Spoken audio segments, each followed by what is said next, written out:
Le JT des nouvelles techno sur TV5 Monde. Au menu aujourd'hui, les startups françaises connectent même nos enfants.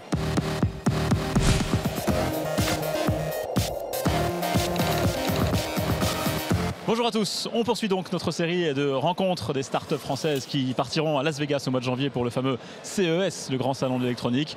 C'est aujourd'hui dans le JTNT. Bienvenue au CES Paris.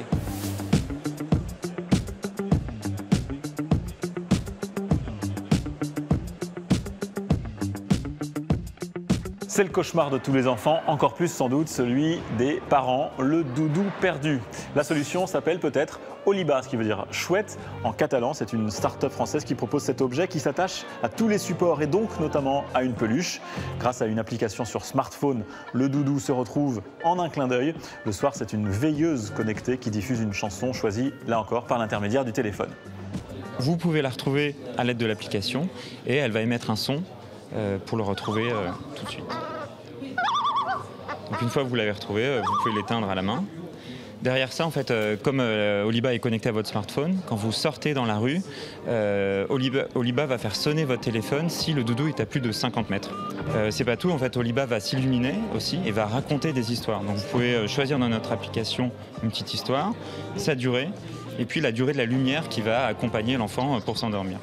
Perdre le doudou passe encore, perdre votre enfant, voilà le véritable cauchemar auquel tente de répondre Seaway. C'est un bracelet destiné aux petits de 3 à 10 ans.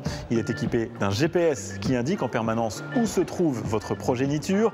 Il envoie même une alarme si l'enfant retire le bracelet. C'est pratique, mais c'est peut-être un peu trop proche de ce qui existe pour les détenus. Écoutez la réponse de l'inventeur. Déjà, l'enfant peut l'enlever. C'est pour ça qu'on a aussi créé vraiment quelque chose de très ludique. Il n'y a aucun bouton SOS qui pour moi est très anxiogène. Nous, ce qu'on veut, c'est que l'enfant il joue avec. Les parents ils se disent au cas où j'ai la possibilité de savoir où il est et en plus je lui donne plus d'autonomie et du coup je suis simplement rassurée. Nous, en tant que parents, on a toujours peur aujourd'hui de se dire est-ce qu'il est bien arrivé là? Oui, tu as le droit d'aller voir des copains, mais je ne peux pas te laisser y aller tout seul parce que est-ce qu'il est arrivé au bon endroit? C'est simplement ça. Pour terminer, voici un petit robot qui s'adresse spécifiquement aux enfants atteints d'autisme. Il s'appelle Moti. Il se présente sous la forme d'une sphère interactive capable d'attirer l'attention de l'enfant par un jeu de couleurs, de musique, de mouvements ou de vibrations. L'interface permet un paramétrage adapté. Il est destiné aux centres spécialisés ou aux parents d'enfants autistes. La particularité de notre robot à nous, c'est de pouvoir le paramétrer, de l'adapter, de changer les couleurs, changer la vitesse, changer les comportements pour qu'il puisse vraiment s'adapter aux besoins spécifiques de chaque enfant. On a une application de cache-cache. Un enfant prend le robot, le secoue, il se met à tourner en faisant du bruit. Il cache le robot et l'autre enfant doit aller le chercher en écoutant le son que ça fait. C'est très simple pour nous, mais pour eux, ça peut être très complexe puisqu'il y a du tour à tour, il y a des interactions sociales, il y a de la reconnaissance dans l'espace.